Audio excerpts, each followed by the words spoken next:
Hi friends, hope you're all doing great. Today let us find answers to a question on why do we need to invest in stock market. If you want to make a reasonable headway to build your wealth, simply saving money in a bank account or keeping surplus cash at home won't be enough. You have to maximize your savings to generate wealth. Investing your money is an important component of financial prosperity and a secure future. It helps your pocket to gain more returns on the money you employ rather than a typical savings account. But before you go ahead with investing, you must have a strategy in place. Haphazard or unplanned investments will only lead to financial loss. Financial planners recommend keeping an accessible emergency fund ready with a minimum of 3 to 6 months worth of your household income before you can even think of investing. In case you face a medical emergency or a job loss, this money will be available to meet them. Once you have the emergency fund in place, you can take up the following investment strategies.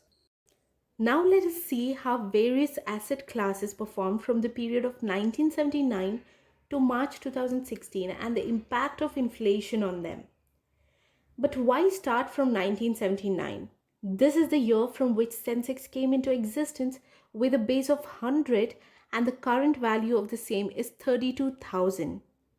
Assume that you've invested a 1 lakh rupees each in FD, gold, silver and Sensex 37 years ago. As of 31st March 2016, the value of your investment in FD is rupees 19.75 lakhs, gold is rupees 36.53 lakhs, silver is rupees 24.46 lakhs and Sensex would be rupees 2.53 crores. Unlike other assets mentioned, Sensex also has dividend yield in addition to capital growth. Companies distribute part of their profits to shareholders in the form of dividend. Assuming a dividend yield of 2% on an average if reinvested, the Sensex return works out to be 4.76 crores. In general, dividend yield will be above 2% most of the years. To put it in another way, during last 37 years, fixed deposits has multiplied wealth by 20 times, gold by 37 times, silver by 24 times, and Sensex by a whooping 253 times, and for today's value, it is 320 times. In terms of percentage, the 37 years compound annual growth rate in FD is 8.39%, gold is 10.21%, silver is 9.02%, and Sensex is 16.13%. And if we include the dividend, it's going to be 18.13%. When we talk about returns, we have to talk about inflation too. The average annualized inflation is 7.67% for the last 37 years. If rupees 1 lakh has been kept under the mattress instead of being invested, its value has come down to a mere 5,208 rupees. That is purchasing power of rupee reduced by a whooping 95% over 37-year period. What we should look for is real returns, that is returns after inflation and taxes. Since tax differs from each asset class and income category, I have taken only inflation and excluded taxation, as inflation is common for all. After adjusting for inflation, the asset classes have grown in terms of annualized rate in real terms in FD by 0.72%, in gold by 2.54%, in silver by 1.35%, and in Sensex by 8.46%. If you include dividend yield, it is increased by 10.46%. These numbers matter a lot. This is what our wealth would have grown after adjusting for inflation. Since we know the tax details for each asset class and for our income, we can work out the return after taxes too. FD would automatically turn negative. Gold and silver would have provided a negligible return. Only equity would have provided a real rate of return of around 9% post tax.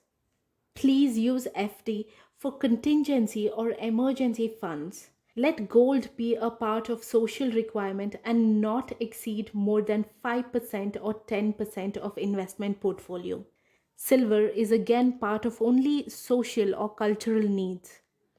Equity is for building wealth. Real estate would normally give returns better than fixed deposits but lesser than equity. There is no reliable long term data available for real estate, and what I understand from my research is in the long run, real estate can be expected to give 3 to 4% more than inflation. We may expect a long term price growth rate of around 11 to 12% in real estate and 18.13% in equity. Now, let us see some of the most common mistakes investors do in the stock market. People who have an investment of 1 crore will put initially 5% of their money and they want to see whether it works or not. And when they see that it is working, they start putting in more and more money. And one day, when the market goes so high, they will end up investing their complete money right at a high value. It is better to invest in a bear market as price gets cheaper and as and when you are confident that you can put your 90% of your investment at one go and the rest 10% if market falls you can average it. If you put less initially, then by the time you put more, let's say after 2 years, then you will end up in buying a lot higher value. Typical cycle for bull market will be for 6 to 8 years and for bear market it will usually be between 3 to 4 years.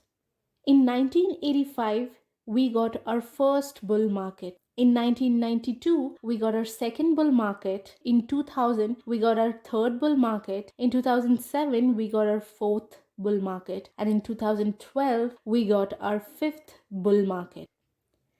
When you invest in any business, what happens in the business you have invested matters a lot, rather than other factors like what is the country facing or what international markets are going through. If you're a long term investor, concentrate on what happens in the business you have invested. Remember, the stock you have invested will perform in tandem with the business growth of that particular company. For example, Infosys grew 9,000 times since its inception, including dividend, but this doesn't mean our country also grew the same amount. Remember, one important thing in stock market is when you invest in any business, you are going to make the amount of money as much as the company makes money. You will make money only when the company you invested in makes money. So we need to select such kind of companies which makes loads and loads of money over long term. If a company makes losses and you're buying that stock because it is very cheap, then ultimately you will be selling those shares in losses over a period of time. Hence, it is very clear you are going to make money as much as the company makes money. So if you want to buy and make serious money in the stock market, you have to buy the stocks which makes lots of money in future. And remember one thing, no company can make money by tomorrow or day after. You have to give long enough time for the company to make a large amount of money. You have to buy good companies and let the company make money. Only then you will make money. But when you want to invest in a good company, invest with a lot of confidence rather than buying with fear. A lot of people ask me if market should go up or down, and my answer to that would always be that I want the market to fall by 20% tomorrow. If market falls 20% down, then it's fantastic, as whatever you want to invest, you will get 20% cheaper. I'm wishing the companies or businesses I'm buying should be available at a cheaper rate to me because I'm a continuous buyer. People wanted to buy 100 shares of a company. However, once they invest 10 shares, they want markets to go up. and they love to buy 20 shares at a higher price and 50 shares at an even higher price. But that is a wrong attitude. Warren Buffett and other successful investors buy huge lots without worrying about it. For example, if you buy a thing which will be worth 1,000 rupees after 5 or 10 years, if you buy the same thing at 100 today, it will become 10 times, and if you buy it at 200 today, it will become only 5 times. Hence, purchase price is very, very important, and we must wish for lower market tomorrow if we are buying, and even lower markets in the coming days until you finish buying. But a lot of people get scared to see the market fall and they fail to invest rest of the percentage. Hence, it is very clear when you buy, you have to buy with conviction. And when you buy lower again, you have to have even more conviction to buy the same stock. The three important things to remember in stock market is that people should have the vision to see the growth of the company.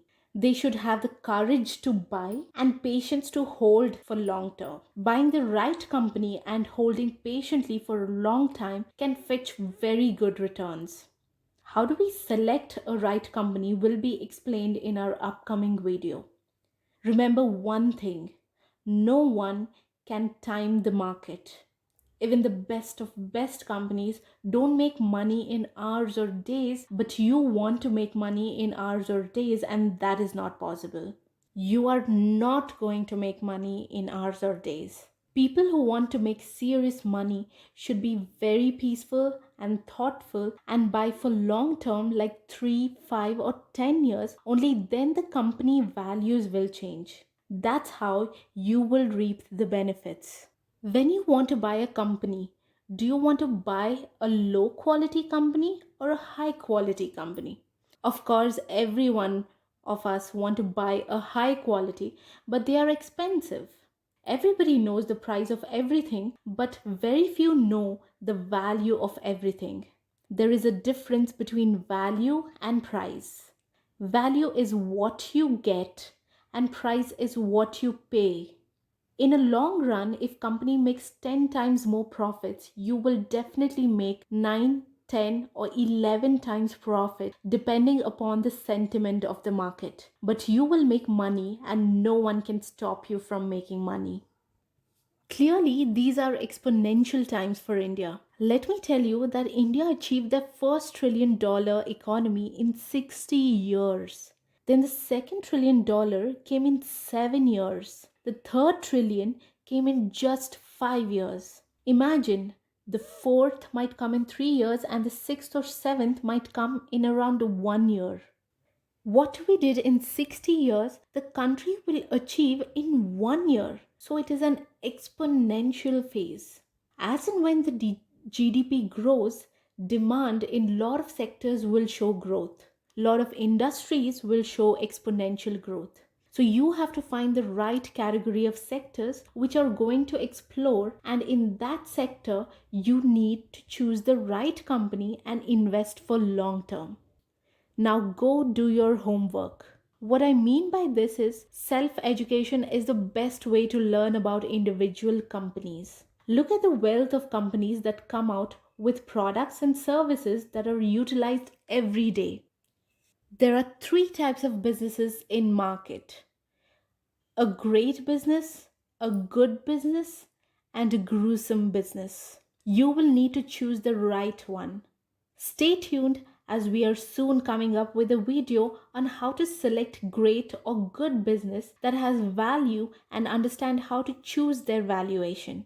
For any questions, please feel free to comment below and don't forget to like, share and subscribe. Thank you and take care.